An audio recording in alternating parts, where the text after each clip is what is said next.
Welcome back to Flower Farm Fridays. My name is Rafael and I am excited to share with you what's happening at our flower farm today. I was wondering where would I start the video today because there's so many spectacular areas and I can only pick one. And so I just had to show you our wall of Wollerton Old Hall roses. And they are like an apricot peony and they have this really wonderful scent. And we have them growing like for a huge distance. And so anyway, every Friday, I'm going to be showing you our farm, showing you what's happening, what's current. And for those of you that live nearby, please come out on a weekend and pick your own bouquet. And I'm also really grateful that we have this platform to share with those of you who don't have the ability to get here so easily, because I've been wanting to share this for a long time with people. And so I'm so glad that we decided to start a YouTube channel and share the magic of the Park Winners Flower Farm. So come with me, let me show you what's happening, and please come out and see us when you can. I know that I've shown you all the Wollerton Old Hall growing along the fence, which goes a great distance, but I just had to show you one more time because they peak this time of year and then they're about to then kind of go into a more modest blooming. But what I want to show you now is that all along the whole way where all the roses are is we have a Hoogle mound. And we have a Hoogle mound that goes all the way 2/3 of our property. And it is a really cool thing. Look it up. It's Hoogle mounds or Hoogle culture. And it is a really cool concept because it's allowed us to build up the ground at the end of our property, and instead of having to go like far distances to put all of our compost, a big part of it, we just tuck it in all the way behind these lavender rows, and we're filling it with lots of compost. And because the land tapers off, and we just continue to build it. And it's a good way to get rid of everything, but also providing a composting and nutritious approach. And this is also a great thing to do because you're adding compost to the perimeter of your property, and you don't have to travel a large distance to get rid of it. And if you place it strategically, you don't even see it. So it's all, the whole length of our property has a Hoogle mound. 2/3 of our property has it.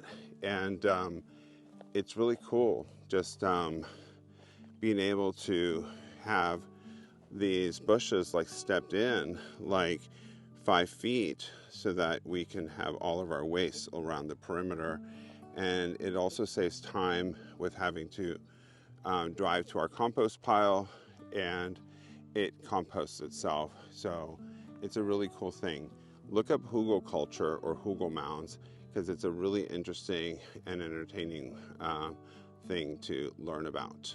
I want to show you one more thing. Look at this border of lavender that's waking up, and it goes all the way through our farm. So it's waking up and you have this beautiful floor of lavender with a wall of apricot the whole length of the farm.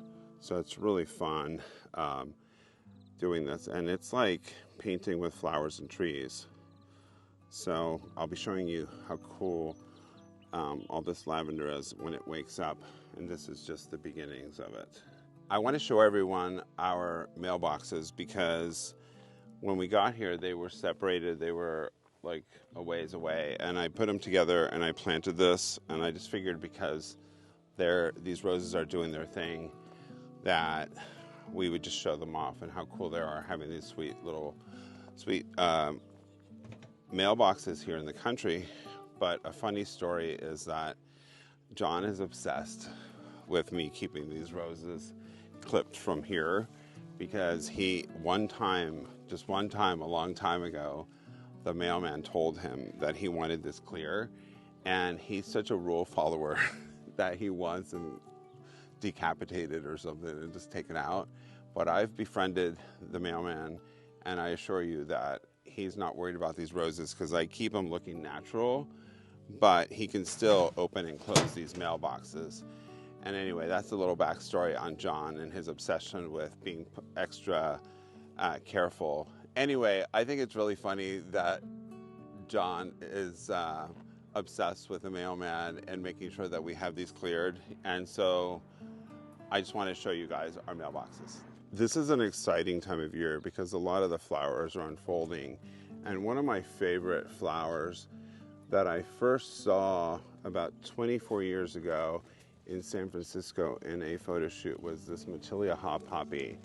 And look at this. This is so cool. Some people describe this flower as a fried egg flower, and in the daytime they're like more like open, like a big yolk, and they have kind of like more of this type of vibe. See, isn't that cool? This is Matilia hop poppy, and they come from the Matilia Valley. Aren't they gorgeous? This bush is about to pop. It's got so many buds. Let me show you one more.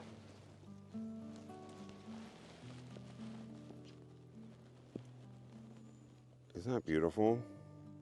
Sometimes when I'm walking, there'll be a flower that just stops me dead in my tracks, and I just wanted to take a minute to show you all these beautiful bearded iris.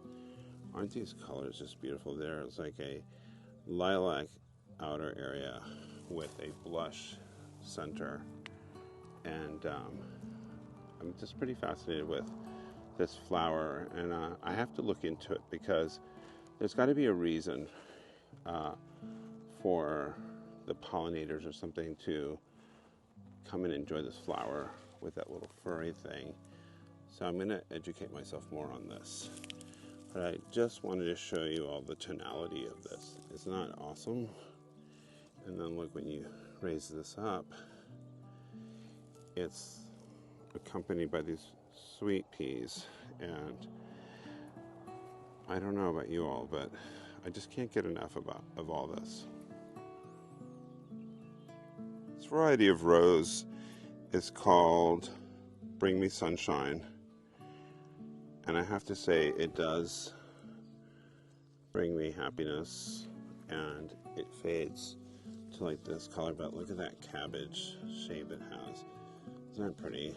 So we have a whole patch of these, like this whole bed of these beautiful roses, and they have such a meaty, beautiful body to them. They're called Bring Me Sunshine.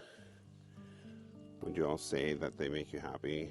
When I saw them, I had to have them, and I just can't get enough of them. I've been making some bouquets and giving them to some friends. It's really fun. It's like painting with flowers and trees. And then look at all the buds that are coming out. So what we'll do is we will deadhead them and just like let these roses keep pushing for like the next few weeks. So I know many of you know that our color wave is orange because of the orange truck over there. See it? I've been working with shades of apricot and orange to kind of bring it all together. And I'm standing here in the bed of roses, and there's so many of them. This scent is really, really something else. When designing this space, I considered different plant options, and because we have a orange rose theme, I decided just to go with another bed of roses. And the funny backstory to this is that this bed here of roses, the Bring Me Sunshine roses, are the only roses that John let me buy last year because he had me on lockdown, and I got creative and got all sorts of other things moved, transplanted, and friends gave me lots of stuff that I put into the garden. So even though I was on lockdown from spending, I didn't stop gardening. There's not a day that I want to let go without spending it outside, at least appreciating plants. And if I'm not gardening in my own space, I tend to visit other gardens when I travel. So plants, plants, plants, plants, plants, and I'm fine with it. Is this beautiful?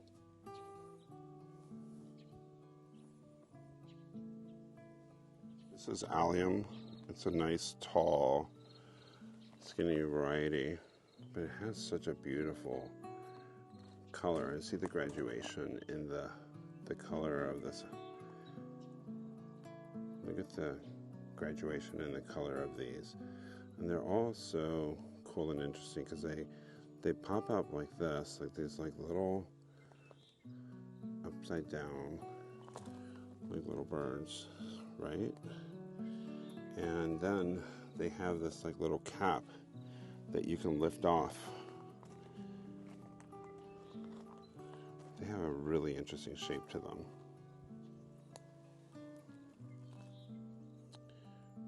And then they're gonna get like, they'll get like a maroon color. So we have a bunch of them right here, right in front of our lotus.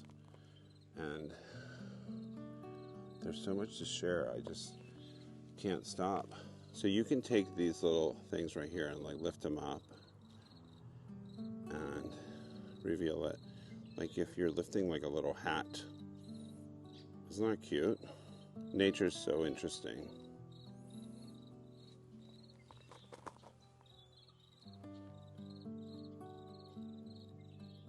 We call this the lamb's ear dragon because you have this rolling wave of lamb's ear that goes all the way, and in front of it you have all this narcissus that just happened. What I want to show is how we propagated all this lamb's ear, and what we did is we took all the dried pods from these.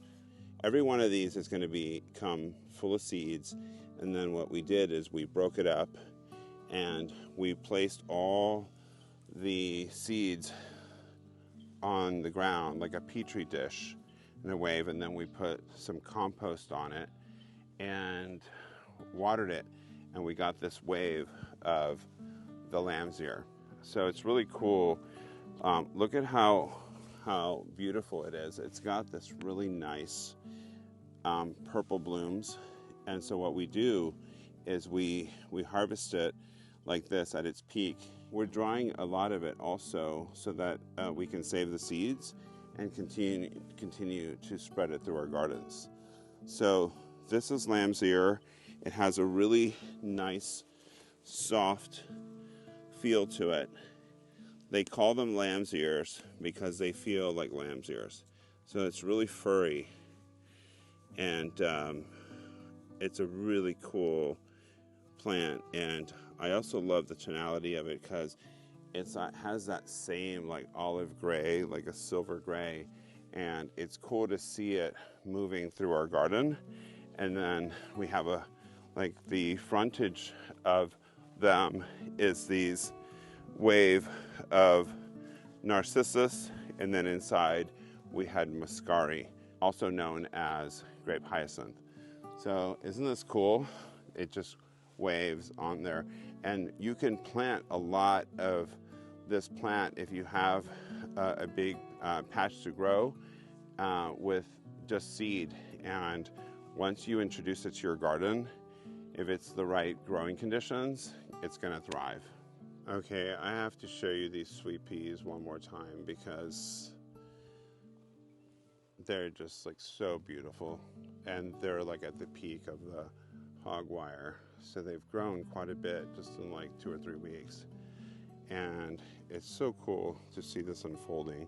It's almost like a painting, you know. We've got sweet peas that have crawled up over here over the nigella, and then you have the bachelor buttons that have this really beautiful color to them, And then all with the backdrop of these sweet peas. And this is like sweet peas forever on our flower farm. And so aside from that, we have a lot of other things which I'll be showing you, but just had to take a minute to give you this perspective and enjoy this wonderful end of the day. Look at this color. What do you all think? And then the tendrils and the flowers are so interesting together. I hope you have enjoyed this Flower Farm Friday. I love being out here on the farm, and I have to say, every day of the week is beautiful here.